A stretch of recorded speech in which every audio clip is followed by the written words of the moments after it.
He is one of the most important Catholic composers of our time. In recognition of his outstanding contributions to sacred music, the Pontifical Institute of Sacred Music in Rome has now conferred an honorary doctoral degree upon the Scottish composer Sir James MacMillan. Coming from a Pontifical Institute, it is more than just a degree.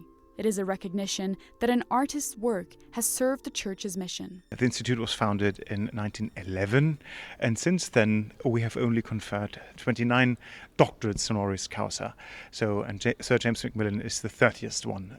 So it's a very rare thing that we give, and a very rare honor that we confer on distinguished members of the music society that are distinguished ambassadors for sacred music.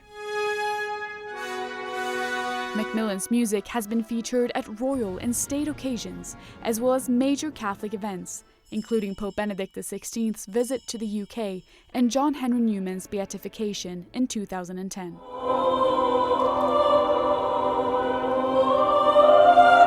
It was also performed in the first ever live-streamed concert in the Sistine Chapel.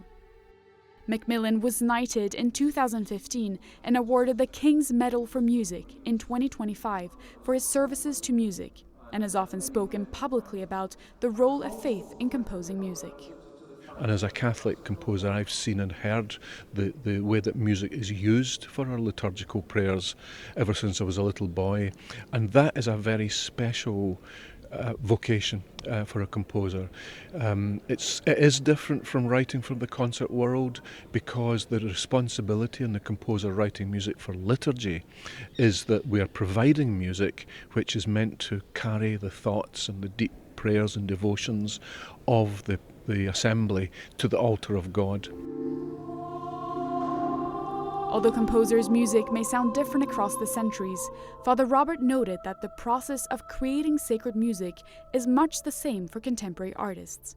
It is born from a careful reflection on Scripture and the liturgical texts of the Mass. Mozart, Haydn, Hildegard von Bingen, they all did the same. They had the text, they meditated upon it, they were steeped into a great tradition, 2,000 years of tradition, with plain chant as the basis, and then they created their own language in which they express the text. Beyond the church, where his music is often sung and performed, much of the Scottish composer's work is also heard in secular venues. In this way, his music offers a unique opportunity to evangelize culture. So when I write a big piece of sacred music, and there have been many, I know that it will be encountering an audience of people who may not share my faith, may not share my worldview. However, in that bigger concert world, I encounter people who love music, whether they're religious or not, who know instinctively deep in their hearts that music is a spiritual art form, and they say that. And music in itself is a numinous form. It's a door, a window onto the divine. In Rome, Bénédicte Cedergen for EWTN News Nightly.